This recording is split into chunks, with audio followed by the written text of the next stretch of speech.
संस्था और समिति में अंतर। संस्था और समिति में क्या क्या अंतर है, इन दोनों में बहुत महत्वपूर्ण अंतर है। समिति व्यक्तियों का एक संगठित समूह है, जबकि संस्था नियमों, विधि विधानों और कार्यप्रणालियों की एक व्यवस्था है। समिति व्यक्तियों के समूह के रूप में समिति को देखा जा सकता है, इसलिए समिति मूर्त होती है, जबकि संस्था अमूर्त है, क्योंकि यह नियमों, कार्यप्रणाली आदि की व्यवस्था है जिसे देखा नहीं जा सकता है। समिति स्थापित की जाती है, यह बताया जा सकता है कि किस समिति की स्थापना किसने की, जबकि संस्था का धीरे धीरे स्वतः ही विकास होता है और इसलिए यह नहीं कहा जा सकता कि इसकी कब, कैसे और कहाँ उत्पत्ति हुई। समिति अस्थायी होती है, जबकि संस्था अपेक्षाकृत स्थायी होती है। समिति का अपना एक नाम होता है, जबकि संस्था का अपना एक प्रतीक होता है, जैसे चर्च का प्रतीक क्रॉस तथा किसी शिक्षण संस्था का जलती हुई मशाल। समिति व्यक्तिगत हित या कल्याण पर जोर देती है, जबकि संस्था सामूहिक कल्याण पर जोर देती है। समिति के कुछ औपचारिक नियम होते हैं जो साधारणतः लिखित रूप में होते हैं, जबकि संस्था के अलिखित एवं अनौपचारिक नियम जनरीतियाँ, प्रथाओं, परंपराओं और रूढ़ियों के रूप में होते हैं। समिति की नियंत्रण शक्ति अपेक्षाकृत कमजोर या शिथिल होती है, जबकि संस्था की नियंत्रित शक्ति अधिक होती है।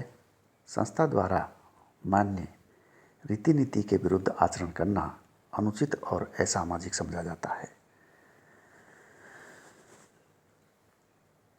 समिति विशेष हितों या उद्देश्यों की पूर्ति हेतु बनाई जाती है, जबकि संस्था सामान्यतः मौलिक आवश्यकताओं की पूर्ति में योग देती है, जैसे यौन संतुष्टि, संतानोत्पत्ति, भोजन आदि की। हितों की भिन्नता के कारण समिति के कई प्रकार पाए जाते हैं। समिति के हितों की पूर्ति के लिए किसी न किसी प्रकार की संस्था का होना आवश्यक है, जबकि संस्थाएं विभिन्न समितियों के हितों की पूर्ति में साधन के रूप में कार्य करती है। समिति एक पीढ़ी से दूसरी पीढ़ी को हस्तांतरित नहीं होती है, जबकि संस्था एक पीढ़ी से दूसरी पीढ़ी को हस्तांतरित होती है। मनुष्य समूह समितियों के सदस्य होते हैं, जबकि मनुष्य संस्थाओं के सदस्य नहीं हो सकते, क्योंकि संस्था नियमों एवं कार्यप्रणालियों की एक व्यवस्था है। हम समितियों के सदस्य होते हैं, संस्थाओं के नहीं। समिति और संस्था के उपयुक्त विवेचन से यह भलीभांति स्पष्ट है कि हम समितियों के सदस्य होते हैं, न कि संस्थाओं के। इस संबंध में भ्रम का मूल कारण यह है कि समिति और संस्था शब्दों का साधारणतः पर्यायवाची शब्दों के रूप में प्रयोग किया जाता है। समाजशास्त्रीय शब्दावली में समिति और संस्था का भिन्न भिन्न अर्थ है, जैसा कि इनकी परिभाषाओं से स्पष्ट है। मैकाइवर एंड पेज ने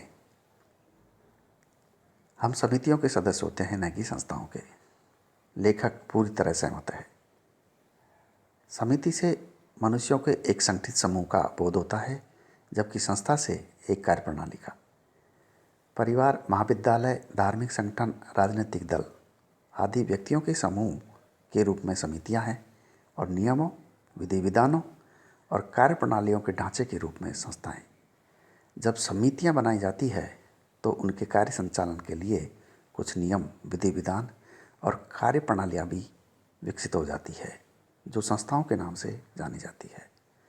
मैकाइवर और पेज के अनुसार यदि हम किसी संस्था, किसी व्यवस्था पर संगठित समूह के रूप में विचार करते हैं तो एक समिति है, और यदि कार्यप्रणाली के रूप में तो वह संस्था।